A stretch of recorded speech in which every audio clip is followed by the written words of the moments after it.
Muy buenas noches, amigas y amigos de toda Venezuela. Bienvenidas, bienvenidos sean todos a su programa Contragolpe por su canal preferido Venezolana de Televisión.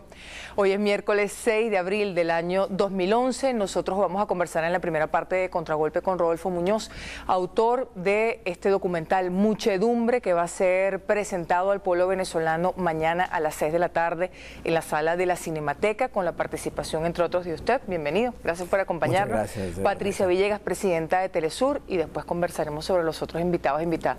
Gracias por acompañarnos. El tráiler realmente es la mejor propaganda que se le puede hacer a Muchedumbre. Le preguntábamos si eran algunas imágenes reales, las de los soldados caminando, por ejemplo. Sí, absolutamente todo. Es un proceso documental en el que hemos recuperado paso a paso para hacer un relato cronológico de lo que allí pasó.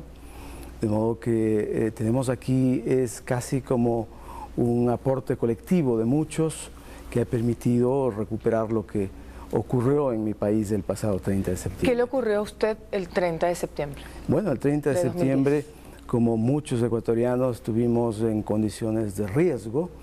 ¿Usted estaba trabajando para quién en ese momento? Estaba trabajando para CNN en español en ese momento, y mi equipo, no solamente yo, tuvimos enormes riesgos, por lo cual ameritaba recuperar esa historia y la de muchos otros que vivieron de cerca, sufrieron los momentos aquellos de enfrentamiento armado, porque una fuerza militar se enfrenta con una policial, mientras hay un presidente que está atrapado en un hospital policial. ¿Qué le ocurrió a usted en el transcurso de la cobertura? ¿Puede hacer su cobertura normal, su reporte de lo que estaba sucediendo, obviamente con la posición de todas las partes, o no fue así?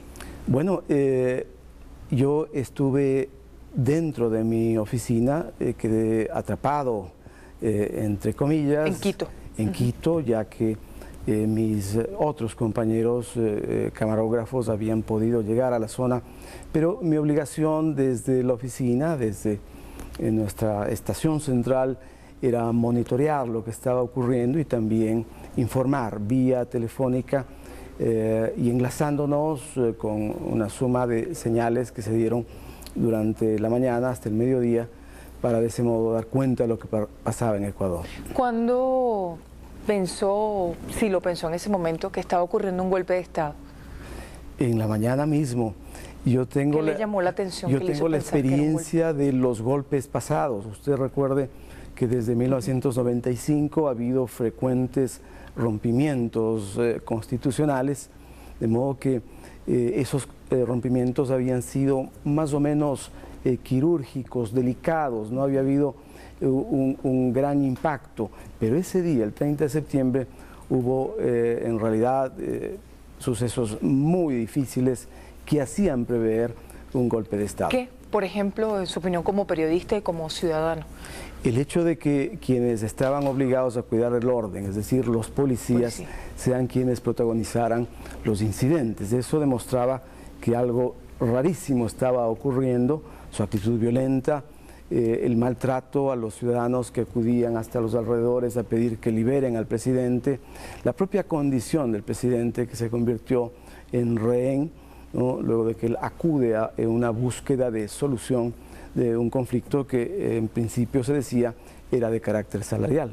Y no fue así como se demostró posteriormente. Finalmente se ha demostrado que no es así, ya que los propios gendarmes que hoy se sublevan tenían mejores condiciones económicas que cuando Correa inició su mandato. ¿Tuvo el apoyo de CNN para poder transmitir lo que estaba sucediendo realmente, esto que le está contando al pueblo venezolano ahora? Bueno, sí, contamos a lo largo del día lo que estaba ocurriendo, pero sin duda el tener básicamente un enfoque telefónico, un informe telefónico y la imposibilidad de emitir nuestras propias imágenes no permitía hacer una cobertura grande como ameritaba un suceso de esa naturaleza. ¿Cómo calificaría la cobertura de CNN ese día, en ese momento, en ese contexto? Mientras pude informar, me parece que estuvo dentro de los parámetros profesionales, se hizo lo que se debía hacer, las partes tuvieron la posibilidad de exponer su punto de vista,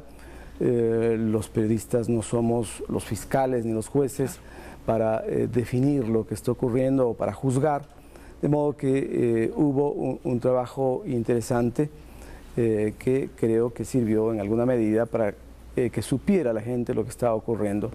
Sin embargo, yo habría esperado más, habría esperado... ¿Qué habría esperado como comunicador? Una transmisión mucho más íntegra, mucho más completa, pero sabemos de las dificultades, de las limitaciones de carácter tecnológico que impiden decir mucho más. O sea, que hubo limitaciones tecnológicas para poder hacer una cobertura mejor, más completa, en su opinión. Limitaciones propias de las corresponsalías.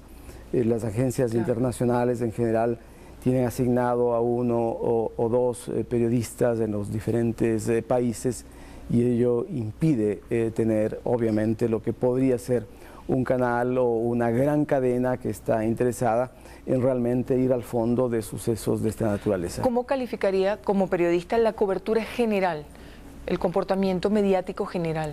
Incluso hay medios que todavía no usan el término golpe de Estado.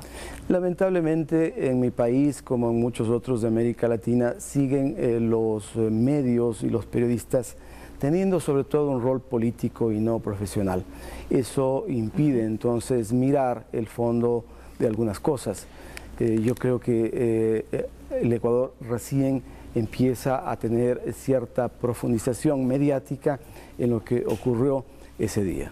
Profundización, es decir, ahora, con el transcurrir de los meses, es que se empieza a mirar efectivamente lo que ocurrió. Porque ya hay una actuación un poco más completa, más amplia de la propia justicia, hay suficientes indagaciones, no todas, por supuesto, pero empieza a aclararse de que ese fue un suceso sumamente grave, en el cual, en efecto, por lo menos se quiso cegar la vida de un presidente, y obviamente hubo sectores políticos que se expresaron ese mismo día y que marcaban la posibilidad de un rompimiento constitucional. ¿Hay suficientes elementos para hablar de magnicidio, de intento de magnicidio? Por supuesto, por supuesto. Porque todavía hay medios que tampoco aceptan ese término. Todavía no aceptan algunos, así es, reitero, por haber un protagonismo político, y cuando ello ocurre, cuando el periodista confunde su rol, es imposible entonces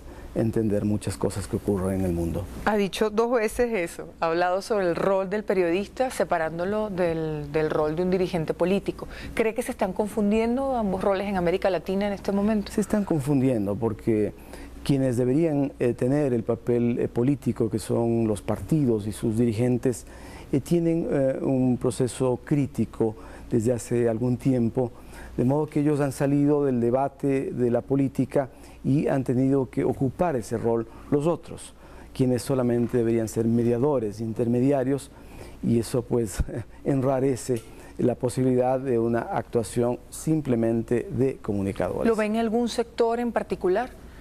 Distintos. ¿O lo ven todos los sectores? Distintos sectores. Yo creo que nadie se salva, y eso hay que tenerlo claro. Por eso hay que recuperar el papel que nos corresponde, que es el de intermediadores, y no de jueces, ni fiscales, ni voceros de nada. Por ejemplo, el rol de un periodista como mediador, como una persona que transmite una información, en el contexto del golpe de Estado contra el presidente Correa del 30 de septiembre, ¿cómo debió ser, en su opinión? Ya que no fue así, por lo que usted está narrando. Debió mantenerse distancias, ¿no? Me parece que a veces los espíritus son los que convocan más que las realidades. Hay quienes desde el fondo de su corazón quisieran que ocurran otras cosas en el ámbito político, y cuando eso no ocurre en la realidad, incluso creen que a través de su voz, de su vocería, pueden lograr que esa realidad se plasme. Claro. Pero lamentablemente no es así. Nada más, los hechos hay que mirarlos con distancia, hay que apreciarlos con profesionalismo, de modo que no nos confundamos. ¿Sigue trabajando para CNN? No, he dejado de trabajar. Yo dejé de trabajar inmediatamente después de la cobertura del 30 de septiembre. ¿Fue decisión suya o fue decisión de la corporación? Fue una decisión personal. Me sentía en la necesidad de ampliar la visión de lo que allí ocurrió. Usted sabe que la información internacional está constreñida a 2-3 minutos, y tratándose de sucesos tan importantes como los que ocurren en nuestros países, no cabe que en ese poquísimo tiempo podamos desentrañar lo que en realidad ocurre. Y así nació Muchedumbre.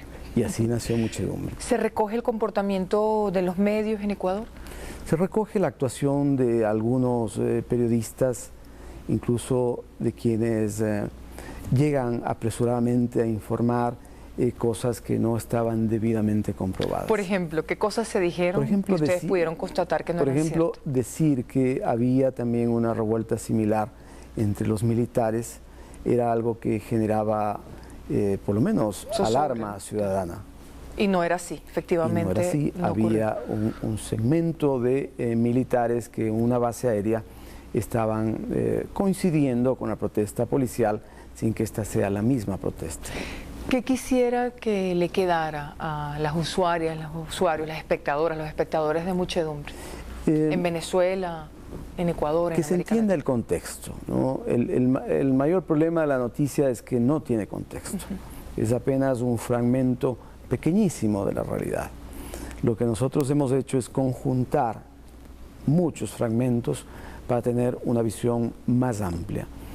Nosotros quisiéramos que se entienda entonces mejor qué ocurrió ese día y cada uno tenga una conclusión, le sirva para definir a futuro su comportamiento frente a la institucionalidad, frente a la democracia, frente a la paz, que es otro de los valores supremos que la sociedad entera está obligada a defender. Usted habla de que cada quien saque su conclusión, ¿y cuál es la suya?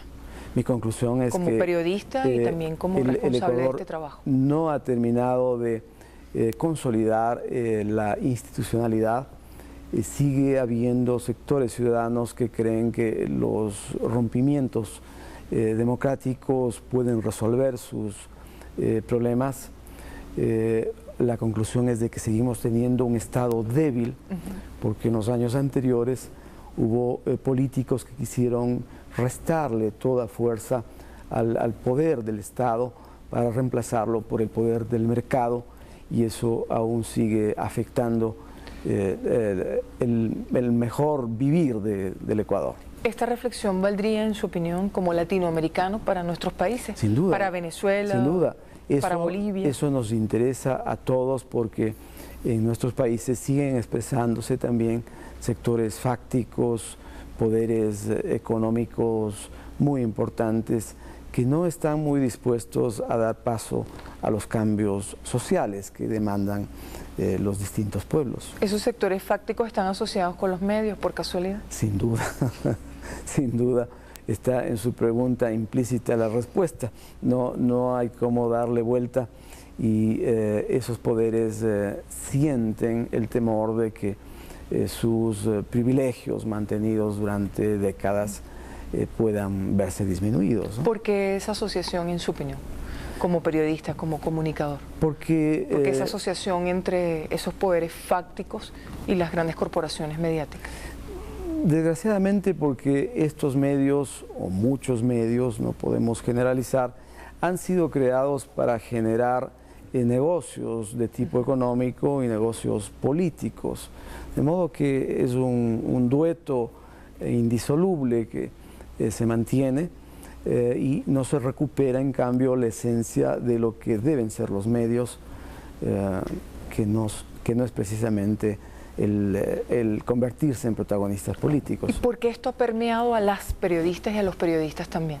Porque hay un sector empresarial que tiene intereses, los está defendiendo y está en ese forcejeo que no acepta que efectivamente las cosas están cambiando en América Latina.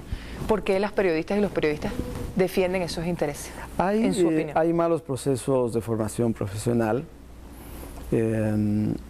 hay debilidades que tienen los propios comunicadores, hay temores, hay chantajes también, hay medios que chantajean a quien trabaja en el medio para que mantenga una línea específica. ¿A usted lo chantajearon alguna vez? No me han chantajeado. Pero no se dejó chantajear. Han querido hacerlo, pero he sabido defenderme a su debido tiempo.